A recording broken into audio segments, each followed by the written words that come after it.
Hello students.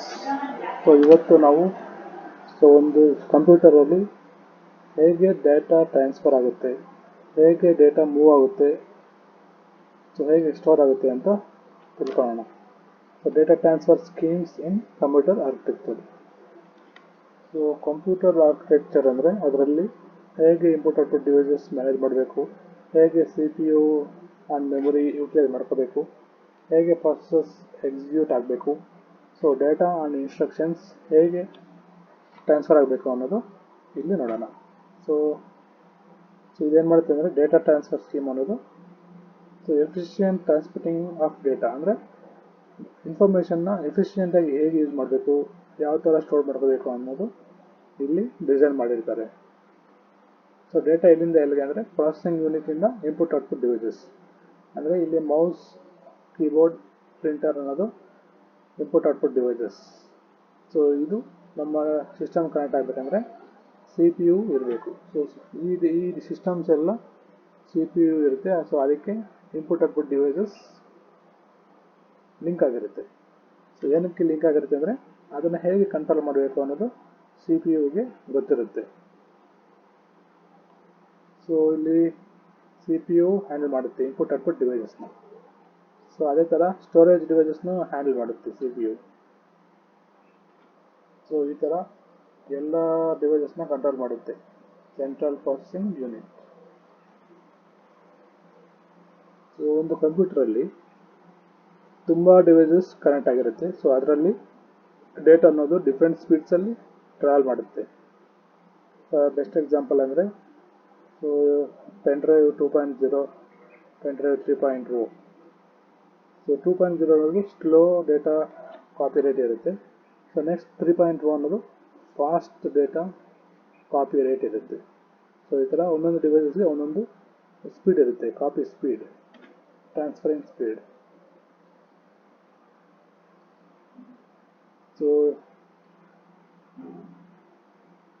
Microprocessor ಅನ್ನೋದು input output ಡಿವೈಸಸ್ಗೆ instruction ಕೊಟ್ಟರೆ ಅಷ್ಟು ಫಾಸ್ಟಾಗಿ ವರ್ಕ್ ಸ್ಟಾರ್ಟ್ ಆಗಲ್ಲ, ವರ್ಕ್ ಎಂಡೇ ಆಗಲ್ಲ.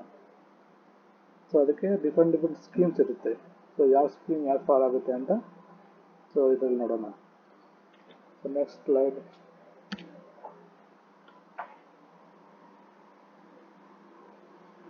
Classification of data transfer schemes. Data transfer scheme divide ಆಗಿರುತ್ತೆ ಹೇಗೆ ಅಂತ ನೋಡೋಣ ಇಲ್ಲಿ. 2 ಕ್ಯಾಟಗರೀಸ್ ಆಗಿ ಕ್ಲಾಸಿಫೈ ಆಗುತ್ತೆ. First one programmed data transfer scheme. Next one next ಸ್ಲೈಡಲ್ಲಿದೆ, ಹೌದು ಮತ್ತೆ ನೋಡೋಣ.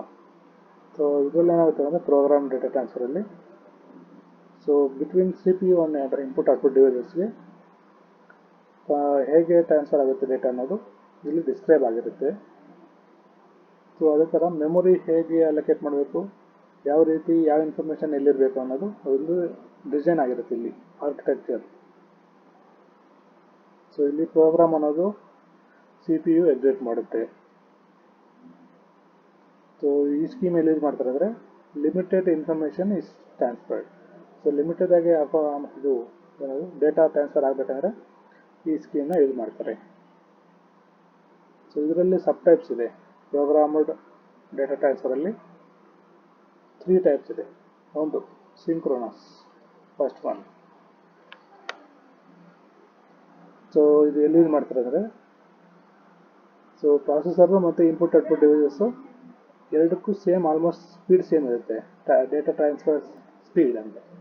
ಎರಡು ಸೇಮ್ ಇದ್ದರೆ ಎರಡಕ್ಕೂ CPUಗೂ ಮತ್ತು ಇನ್ಪುಟ್ ಔಟ್ಪುಟ್ ಡಿವೈಸಸ್ಗೂ ಡೇಟಾ ಟ್ರಾನ್ಸ್ಫರ್ ಸ್ಪೀಡ್ ಸೇಮ್ ಇದ್ದರೆ ಆವಾಗ ಇದನ್ನು ಯೂಸ್ ಮಾಡ್ತೀವಿ.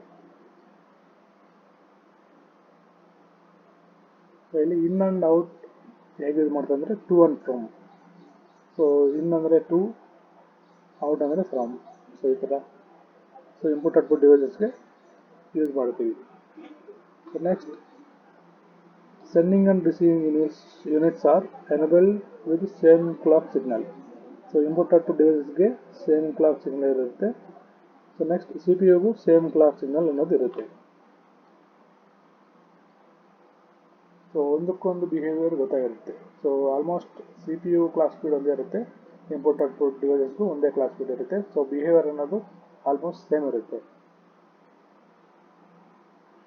ಸೊ ಇಲ್ಲಿ master performs sequence of instruction for data transfer. So ಇಲ್ಲಿ ಅಂದರೆ ಡೇಟಾ ಟ್ರಾನ್ಸ್ಫರ್ ಆಗಬೇಕು ಅಂದರೆ ಸೊ ಮಾಸ್ಟರ್ ಅನ್ನೋದು ಒಂದು predefined set of instructions ಇರುತ್ತೆ. ಅಂದರೆ ಆಲ್ರೆಡಿ ಡಿಫೈನ್ ಆಗಿರೋ ಒಂದು ಟ್ರಾನ್ಸ್ಫರ್ ಸ್ಕೀಮ್ ಅನ್ನೋದು ಇರುತ್ತೆ. ಸೊ ಇದು ಏನು ಮಾಡುತ್ತೆ, ಡೇಟಾ ಟ್ರಾನ್ಸ್ಫರ್ ಹೇಗೆ ಮಾಡಬೇಕು ಅಂತ ಒಂದು ಸೀಕ್ವೆನ್ಸ್ ಇರುತ್ತೆ. ಆ ಸೀಕ್ವೆನ್ಸ್ ಮೂಲಕ ಎಕ್ಸಿಕ್ಯೂಟ್ ಆಗುತ್ತೆ. ಸೊ ಇಲ್ಲಿ ಕ್ಲಾಕ್ ಅನ್ನೋದು ಇರುತ್ತೆ. ಸೊ ಅದೇನು ಮಾಡುತ್ತೆ, ಸಿಂಕ್ರನೈಸ್ ಮಾಡುತ್ತೆ. ಸೊ ಎಲ್ಲ ಆ್ಯಕ್ಷನ್ಸು ಇಲ್ಲಿ ಸಿಂಕ್ರನೈಸ್ಡ್ ಆಗಿರುತ್ತೆ. ಸೊ ನೆಕ್ಸ್ಟ್, ಸೊ ಇಲ್ಲಿ ಮಾಸ್ಟರ್ ಹೇಗೆ ಡಿಸೈನ್ ಆಗಿದೆ ಅಂದರೆ at a time data send ಮಾಡಬೇಕು. ಸೊ ಇವಾಗ ಸ್ಲೇವ್ ಅಂದರೆ receiving device, input output device ಅನ್ಕೋಬೋದು. ಫಾರ್ ಎಕ್ಸಾಂಪಲ್ ಇಲ್ಲಿ ನಾನು CPU ಇಂದ ಇನ್ಪುಟ್ ಔಟ್ಪುಟ್ ಡಿವೈಸ್ಗೆ ಡೇಟಾ ಶೇರ್ ಮಾಡಬೇಕು. ಸೊ ಅವಾಗೇನಾಗುತ್ತೆ, CPU ಇಂದ ಪೆನ್ ಡ್ರೈವ್ ಅಂದ್ಕೊಳ್ಳೋಣ. ಸೊ ಪೆನ್ ಡ್ರೈವ್ ರೆಡಿ ಇದ್ದರೆ ಮಾತ್ರ ಡೇಟಾ ಟ್ರಾನ್ಸ್ಫರ್ ಆಗುತ್ತೆ, ಇಲ್ಲಾಂದರೆ ಆಗಲ್ಲ. ಸೊ ಅಷ್ಟೇ ಇದರಲ್ಲಿ ಇರೋದು. ಸೊ ನೆಕ್ಸ್ಟ್, ಸೊ ಇದು synchronous data transfer scheme. So ಹೇಗೆ ವರ್ಕ್ ಆಗುತ್ತೆ ಅನ್ನೋದು ಇಲ್ಲಿ ನೋಡೋಣ. ಸೊ ಫಂಡಮೆಂಟಲ್ ಪ್ರಿನ್ಸಿಪಲ್ ಏನು ಅಂದರೆ ಸಿಂಕ್ರನಸ್ ಡೇಟಾ ಟ್ರಾನ್ಸ್ಫರ್ಗೆ shared timing. So shared timing ಅನ್ನೋದು ಹೇಗೆ ಬರುತ್ತೆ ಅಂದರೆ, ಸೊ ಇಲ್ಲಿ first step dedicated clock line ಅನ್ನೋದು ಇರುತ್ತೆ. ಸೊ ಕೆಲವು ಸಿಸ್ಟಮಲ್ಲಿ ಫಿಸಿಕಲ್ ಲೈನ್ ಯೂಸ್ ಮಾಡ್ತಾರೆ. ಸೊ ಕ್ಲಾಕ್ ಸಿಗ್ನಲ್ ಸೆಂಡ್ ಮಾಡೋದಕ್ಕೆ ಎಲ್ಲಿಂದ ಎಲ್ಲಿಗೆ ಅಂದರೆ sender to the receiver. Sender ಅಂದರೆ ಇಲ್ಲಿ CPU ಅಂದ್ಕೊಳ್ಳಿ, ರಿಸೀವರ್ ಅಂದರೆ ಪೆನ್ ಡ್ರೈವ್ ಅಂದ್ಕೊಳ್ಳಿ, ಎಕ್ಸಾಂಪಲ್ ಜಸ್ಟ್ ಅಷ್ಟೇ.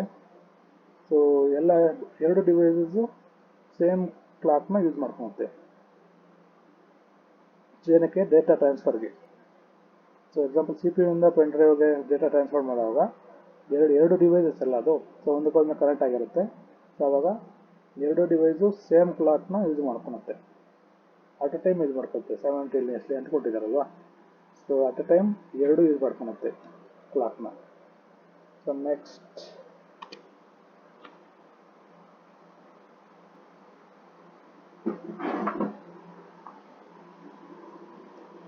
ಎಂಬೆಡೆಡ್ ಕ್ಲಾಕ್ನ ಯೂಸ್ ಮಾಡ್ಕೋಬೋದು ನಾವು. ಎಂಬೆಡೆಡ್ ಕ್ಲಾಕ್, ಇದನ್ನ ಕ್ಲಾಕ್ ರಿಕವರಿ ಅಂತಲೂ ಕರೀತಾರೆ. ಸೊ ಈ ಕಾಲದಲ್ಲಿ ಎಲ್ಲ ಹೈ ಸ್ಪೀಡ್ ಸಿಸ್ಟಮ್ಸ್ ಇರುತ್ತಲ್ವ, ಸೊ ಅದರಲ್ಲಿ ಸೊ ಕ್ಲಾಕ್ ಸಿಗ್ನಲ್ನ ಎಲ್ಲಿ ಇಂಪ್ಲಿಮೆಂಟ್ ಮಾಡಿರ್ತಾರೆ ಅಂದರೆ ಡೇಟಾ ಸ್ಟ್ರೀಮಲ್ಲೇ ಇಂಪ್ಲಿಮೆಂಟ್ ಮಾಡ್ಕೊಂಡಿರ್ತಾರೆ. ಸೊ ಅವಾಗೇನಾಗುತ್ತೆ ಅಂದರೆ receiver phase lock loops or PLLs ಅಂತ ಒಂದು ಟೆಕ್ನಿಕ್ ಇದೆ. ಅದನ್ನು ಯೂಸ್ ಮಾಡಿಕೊಂಡು ಸೊ ರಿಕವರ್ ಮಾಡುತ್ತೆ, ಇನ್ಕಮಿಂಗ್ ಡೇಟಾಯಿಂದ ಕ್ಲಾಕ್ನ ಫೆಚ್ ಮಾಡ್ಕೊಳುತ್ತೆ. ಎಕ್ಸಾಂಪಲ್ CPU ಇಂದ ಪೆನ್ ಡ್ರೈವ್ಗೆ ನಾನು ಡೇಟಾ ಸೆಂಡ್ ಮಾಡ್ತಿರ್ತೀನಿ. ಸೊ ಅವಾಗ CPU ಇಂದ ಹೋಗೋ ಡೇಟಾ ಅದರಲ್ಲಿ ಕ್ಲಾಕ್ ಇರುತ್ತೆ. ಸೊ ಆ ಕ್ಲಾಕ್ನ ಏನು ಮಾಡುತ್ತೆ, ಪೆನ್ ಡ್ರೈವ್ ಫೆಚ್ ಮಾಡಿಕೊಂಡು ಸೊ ಅದು ಯೂಸ್ ಮಾಡಿಕೊಂಡು ಇಂಟರ್ನಲ್ ಟೈಮಿಂಗ್ ಕ್ರಿಯೇಟ್ ಮಾಡಿಕೊಂಡು ಸೊ ಅದು ಸಿಂಕ್ ಆಗಿ ಡೇಟಾ ಟ್ರಾನ್ಸ್ಫರ್ ಮಾಡ್ಕೊಳುತ್ತೆ, ಸೈಮಲ್ಟೇನಿಯಸ್ ಸಿಂಕ್ ಆಗುತ್ತೆ. So next, synchronisation characters. So ಏನಂದರೆ ನಾವು ಡೇಟಾ ಟ್ರಾನ್ಸ್ಫರ್ ಮಾಡೋಕ್ಕೆ ಮುಂಚೆನೇ sequence of special synchronisation characters ಅನ್ನೋದು ಸೆಂಡ್ ಮಾಡ್ಕೊಳುತ್ತೆ, sync characters. For example CPU ಇಂದ ಪೆನ್ ಡ್ರೈವ್ಗೆ ಸೆಂಡ್ ಮಾಡಬೇಕಾದ್ರೆ ಡೇಟಾ, ಸೊ ಬಿಫೋರ್ ಟ್ರಾನ್ಸ್ಮಿಟಿಂಗ್ ಅದೇನು ಮಾಡುತ್ತೆ, SYN ಕ್ಯಾರೆಕ್ಟರ್ಸ್ ಅನ್ನೋದು ಶೇರ್ ಮಾಡುತ್ತೆ, CPU ಪೆನ್ ಡ್ರೈವ್ ಶೇರ್ ಮಾಡುತ್ತೆ. ಸೊ ಅವಾಗ ಸೊ ಪೆನ್ ಡ್ರೈವ್ ಏನು ಮಾಡುತ್ತೆ, ಸೊ ಆ SYN ಕ್ಯಾರೆಕ್ಟರ್ಸ್ನ ಇಂಟರ್ನಲ್ ಕ್ಲಾಕ್ ಆಗಿ ಯೂಟಿಲೈಸ್ ಮಾಡ್ಕೊಳುತ್ತೆ. ಸೊ ಒನ್ಸ್ ಸೆಂಡರ್ ಅಂದರೆ CPU ಸೊ ಸಿಂಕ್ರನೈಸ್ ಆದಾಗ, ಸೊ ಎರಡೂ ಸಿಂಕ್ರನೈಸ್ ಆದಾಗ ಸೊ ಡೇಟಾ ಅನ್ನೋದು CPU ಇಂದ ಪೆನ್ ಡ್ರೈವ್ಗೆ ಮೂವ್ ಆಗುತ್ತೆ. ಸೊ ಸಿಂಕ್ ಕ್ಯಾರೆಕ್ಟರ್ಸ್ ಸೆಂಡ್ ಮಾಡುತ್ತೆ. ಸೊ ಇದು ರಿಸೀವರು ಅದು ಫೆಚ್ ಮಾಡುತ್ತೆ. ಸೊ ಆಮೇಲೆ ಡೇಟಾ ಅನ್ನೋದು ಸೆಂಡರಿಂದ ರಿಸೀವರ್ಗೆ ಹೋಗುತ್ತೆ, ಟ್ರಾನ್ಸ್ಫರ್ ಆಗುತ್ತೆ. So next slide. So synchronous data transfer advantages ಏನು? ಸೊ ಏನಂದರೆ higher data transfer rates. So data ಅನ್ನೋದು ಸ್ಪೀಡಾಗಿ ಟ್ರಾವೆಲ್ ಆಗುತ್ತೆ, ಸ್ಪೀಡಾಗಿ ಟ್ರಾನ್ಸ್ಫರ್ ಆಗುತ್ತೆ. ಸೊ ಇಲ್ಲೇನಂದರೆ ಸ್ಟಾರ್ಟ್ ಆ್ಯಂಡ್ ಸ್ಟಾಪ್ ಬಿಟ್ಸ್ ಅನ್ನೋದು ಇರಲ್ಲ. ಸೊ ಡೇಟಾ ಕಂಟಿನ್ಯೂಸ್ ಆಗಿ ಫ್ಲೋ ಆಗುತ್ತೆ. ಸೊ ಸಿಂಕ್ರನಸ್ ಟ್ರಾನ್ಸ್ಫರ್ ಏನು ಮಾಡುತ್ತೆ ಅಂದರೆ ಹೈಯರ್ ಡೇಟಾ ಥ್ರೂಪುಟ್ ಕೊಡುತ್ತೆ, ಯಾಕಂದರೆ ಡೇಟಾ ಅನ್ನೋದು ಸ್ಪೀಡಾಗಿ ಟ್ರಾವೆಲ್ ಆಗುತ್ತೆ. ಸೊ ಅವಾಗೇನಾಗುತ್ತೆ, so large volume of data ಫಾಸ್ಟಾಗಿ ಮೂವ್ ಆಗುತ್ತೆ from one device to another device. So next point, greater efficiency. So ಇಲ್ಲಿ ಟೈಮ್ ಎಫಿಷಿಯನ್ಸಿ ಆಯಿತು ಫಸ್ಟು, ಹೈಯರ್ ಡೇಟಾ ಟ್ರಾನ್ಸ್ಫರ್ ರೇಸಲ್ಲಿ ಟೈಮ್ ಎಫಿಷಿಯನ್ಸಿ ಸ್ವಲ್ಪ ಸೇವ್ ಆಯಿತು. ಸೊ ನೆಕ್ಸ್ಟ್ ಗ್ರೇಟರ್ ಎಫಿಷಿಯನ್ಸಿ ಅಂದರೆ, ಸೊ ಇಲ್ಲಿ start and stop bits use ಮಾಡಲ್ಲ, ಸೊ ಪ್ರಾಸೆಸ್ ಅನ್ನೋದು ಬೇಗ ಆಗುತ್ತೆ, ಟ್ರಾನ್ಸ್ಫರ್ ಪ್ರಾಸೆಸ್. ಸೊ ಇದಕ್ಕೆ ಎವ್ರಿ ಬೈಟ್ಗೆ ನಾವು stop and start bits use ಮಾಡಲ್ಲ. ಸೊ ಆಲ್ಮೋಸ್ಟ್ ಎಲ್ಲ ಬಿಟ್ಸು ಡೇಟಾನೇ ಇರುತ್ತೆ, ಇಲ್ಲಿ ವೇಸ್ಟ್ ಡೇಟಾ ಅನ್ನೋದು ಏನಿರಲ್ಲ, ಬಿಟ್ಸ್ ಏನಿರಲ್ಲ, ಎಲ್ಲ ಬಿಟ್ಸು ಬೈಟ್ಸು ಎಲ್ಲ ಒರಿಜಿನಲ್ ಡೇಟಾನೇ. ಸೊ ಸಿಂಕ್ರನಸ್ ಡೇಟಾ ಟ್ರಾನ್ಸ್ಫರ್ ಅನ್ನೋದು ಲಾಂಗ್ ಡಿಸ್ಟೆನ್ಸ್ ಇರೋ ಡಿವೈಸ್ಗೆ ಶೇರ್ ಮಾಡೋಕ್ಕೆ ತುಂಬ ಯೂಸ್ ಆಗುತ್ತೆ. ಸೊ ಹೇಗೆ ಅಂದರೆ ಇಲ್ಲಿ ಕ್ಲಾಕ್ ಸಿಂಕ್ರನೈಸೇಷನ್ ಅನ್ನೋದು ಸೊ ತುಂಬ ಚೆನ್ನಾಗಿ ವರ್ಕ್ ಆಗುತ್ತೆ. ಸೊ ಎರರ್ ಚೆಕಿಂಗು ವರ್ಕ್ ಆಗುತ್ತೆ ಇದರಲ್ಲಿ. Next synchronous method can maintain data integrity over longer distance. So synchronous data transfer ಏನಾಗುತ್ತೆ ಅಂದರೆ, ಸೊ ಡೇಟಾ ಎಲ್ಲ ಒಂದೇ ಕಡೆ ಇರುತ್ತೆ, ಸೊ ಲಾಂಗರ್ ಡಿಸ್ಟೆನ್ಸ್ ಅಲ್ಲದೆ ಶೇರ್ ಮಾಡಿದ್ರು ಎಲ್ಲಿ ಫ್ರಾಗ್ಮೆಂಟೇಷನ್ ಆಗಲ್ಲ data. So synchronous data transfer ಅನ್ನೋದು ಒಂದು good option. Next disadvantages of synchronous data transfer. So synchronous data transfer use ಮಾಡಿದಾಗ ಏನು ಕಾನ್ಸ್ ಇರುತ್ತೆ, ಏನು ನೆಗೆಟಿವ್ಸ್ ಇರುತ್ತೆ, ಅದು ನೋಡೋಣ.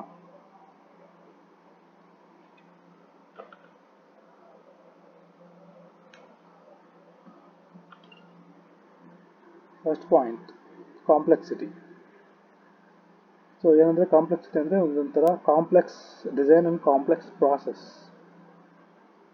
ಸೊ ಅಸಿಂಕ್ರನಸ್ ಆದರೆ ಸ್ವಲ್ಪ ಈಸಿಯಾಗಿ ಇಂಪ್ಲಿಮೆಂಟ್ ಮಾಡ್ಬೋದು. ಸೊ ಸಿಂಕ್ರನಸ್ ಅನ್ನೋದು ಸ್ವಲ್ಪ ಕಷ್ಟ ಆಗುತ್ತೆ, ಯಾಕೆ ಅಂದರೆ ಸೊ ಪ್ರಿಸೈಸ್ ಆಗಿರೋ ಕರೆಕ್ಟಾಗಿರೋ ಕ್ಲಾಕ್ ಸಿಂಕ್ರನೈಸೇಷನ್ ಮೆಕ್ಯಾನಿಸಮ್ ಇಂಪ್ಲಿಮೆಂಟ್ ಮಾಡಬೇಕು.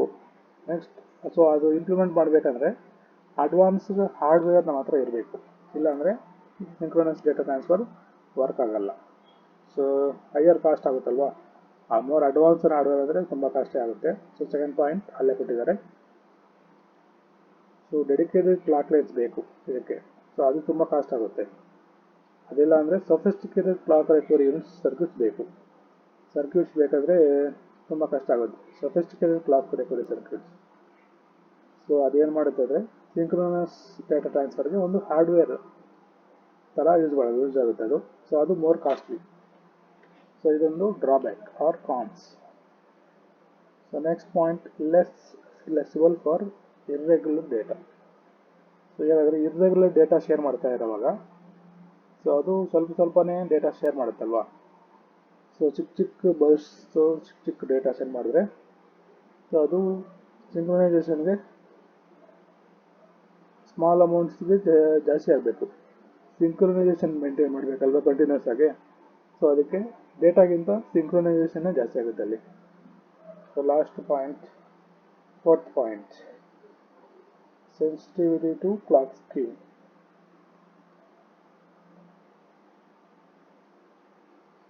ಸೊ ಸ್ವಲ್ಪ ಡಿಫ್ರೆನ್ಸ್ ಬಂದರೂ ಕ್ಲಾಕ್ ಟೈಮಿಂಗ್ಸಲ್ಲಿ ಸೊ ಅಲ್ಲಿ ಸ್ವಲ್ಪ ಪ್ರಾಬ್ಲಮ್ ಆಗುತ್ತೆ. ಸೊ ಡೇಟಾ ಅನ್ನೋದು ಫಾಸ್ಟಾಗಿ ಟ್ರಾವೆಲ್ ಆಗ್ತಾ ಇರುತ್ತೆ. ಸೊ ಅವಾಗ ಡಿಫ್ರೆನ್ಸ್ ಏನಾದರೂ ಬಂದರೆ ಕ್ಲಾಕ್ ಟೈಮಿಂಗ್ಸಲ್ಲಿ ಎಲ್ಲಿಂದ ಅಂದರೆ ಸೆಂಡರಿಂದ ರಿಸೀವರ್ಗೆ ಹೋಗ್ತಾ ಇರೋವಾಗ ಏನಾದರೂ ಕ್ಲಾಕ್ ಟೈಮಿಂಗ್ಸ್ ಫ್ಲಕ್ಚುಯೇಟ್ ಆದರೆ ಸೊ ಅದು ಎರರ್ಸ್ ಅನ್ನೋದು ಕ್ರಿಯೇಟ್ ಮಾಡುತ್ತೆ. ಸೊ ಇದೊಂದು ಡ್ರಾಬ್ಯಾಕ್ ಸಿಂಕ್ರನಸ್ ಡೇಟಾ ಟ್ರಾನ್ಸ್ಫರಲ್ಲಿ. So next slide. So that's the end, boys. Thank you, students. Bye.